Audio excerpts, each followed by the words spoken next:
जब शपथ और सबूत के बारे में पूछा गया, इमाम अली ने कहा, वादी को सबसे पहले शपथ दिलाई जानी चाहिए और सबूत की व्यक्तिगत जिम्मेदारी स्वीकार करनी चाहिए। इससे मामला पूरी तरह से स्पष्ट हो जाता है और न्याय करना आसान हो जाता है।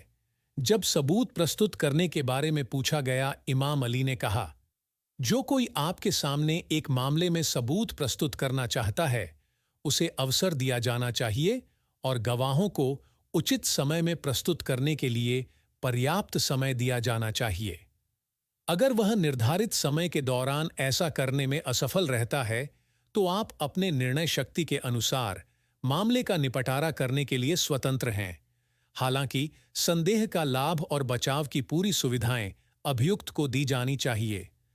जब गवाहों की स्थिति के बारे में पूछा गया, इमाम अली ने कहा, आपको यह झांत हो कि सभी मुसलमानों को न्याय संगत माना जाता है, इसलिए उन्हें गवाह के रूप में स्वीकार किया जाना चाहिए, सिवाय उन लोगों के जो पहले के मामले में दोषी ठहराए गए हैं और जिन्होंने पश्चाताप नहीं किया है या जिन पर शरारत और लूट का आरोप है। जब अदालत में चिंता के बारे में पूछा गया, इमाम अली ने कहा, आपको किसी भी परिस्थिति में न्यायपूर्ण निर्णय देने में चिंता का दबाव महसूस नहीं करना चाहिए। आपके निर्णय सभी मामलों में सही होने चाहिए, जो आपके उच्च पद के लिए आवश्यक है और जिसके लिए अल्लाह से अच्छा इनाम है। जब अदालत में कैसे जाना है के बारे में पूछा गया, इमाम अली ने कहा, जब आप भूखे हों तो आपको अपनी अदालत में नहीं जाना चाहिए।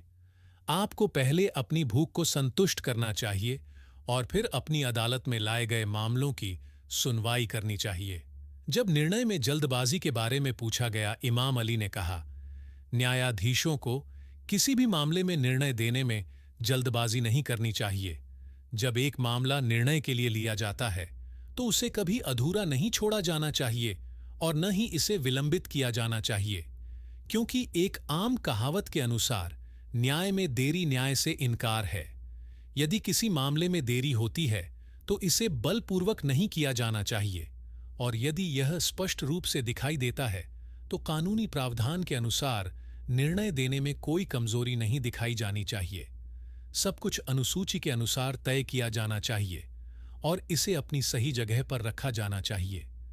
जब बिना भावनाओं के निर्णय के बारे में पूछा गया, इमाम अली ने कहा, आपको अपने क्रोध, गुस्से और अपनी जुबान पर नियंत्रण रखना चाहिए। किसी भी हालत में कोई भी मामला क्रोध या गुस्से के प्रभाव में नहीं निपटाया जाना चाहिए। जब आपके दिल में क्रोध या मजबूत भावना की एक भी बूंद नहीं होती, तो आप कानून के प्रावधान के अनुसार मामले का निपटारा करने के लिए स्वतंत्र होते हैं। यह केवल तभी संभव है जब आपको अल्लाह के सामने अपनी वापसी का यकीन हो। जब बिना पक्षपात के निर्णय के बारे में पूछा गया, इमाम अली ने कहा, जब आपका निर्णय सही होता है, तो आपको इसे अपने नज़दीकी रिश्तेदारों के खिलाफ देने से डरना नहीं चाहिए। ऐसे मामले में आपको केवल अल्लाह की खुशी को ध्यान में रखना चाहिए और अपनी पूरी इच्छा शक्ति का प्रयोग करना चाहिए। अगर यह आपके रिश्तेदारों या आपके साथियों के खिलाफ जाता है, तो आपको इसे सहन करना होगा। हालांकि यह आप पर भारी पड़ेगा, लेकिन आपको केवल अंतिम परिणाम को ध्यान में रखना होगा, जो अंततः अच्छा होगा। जब मौत की सजा और अन्य निवारक दंड के बारे में पूछा गया, इमाम अली ने कहा, मौत की सजा को तब तक निष्पादित नहीं किया जाना चाहिए और अन्य उदाहरणीय दंड नहीं दिया जाना चाहिए, जब तक कि सभी ऐसी सजाओं को मेरे द्वारा संदर्भित और पुष्टि नहीं की जाती। जब झूरी के बारे में पूछा गया, इमाम अली ने कहा, आपकी झूरी में लालची, कायर और गरीब लोग नहीं होने चाहिए, क्योंकि ऐसे लोग किसी भी मामले में सही निर्णय या न्यायपूर्ण निर्णय देने की अपेक्षा नहीं करते हैं।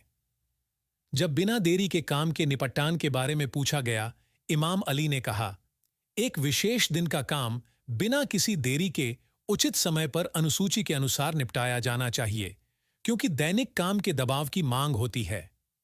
जब मुख्य न्यायाधीश द्वारा निम्न अदालतों की निगरानी और जांच के बारे में पूछा गया, इमाम अली ने कहा, निम्न अदालतों के काम की उचित निगरानी और जांच रखना आपकी मुख्य जिम्मेदारियों में से एक है।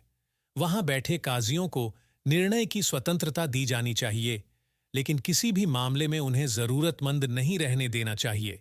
ताकि कोई भी उन्हें अवैध अनुग्रह स्वीकार करने और उन पर किसी भी प्रकार का दबाव डालने का साहस न कर सके। जब न्यायाधीशों की नियुक्ति के बारे में पूछा गया, इमाम अली ने कहा, देश में न्याय के प्रचार और रखरखाव के लिए यह आवश्यक है कि न्यायाधीशों की नियुक्ति के संबंध में उचित ध्यान दिया जाए। इस पद के लिए केवल शीर्ष श्रेणी के लोग और जो आपकी दृष्टि में सबसे अच्छे हैं, उन्हें चुना जाना चाहिए।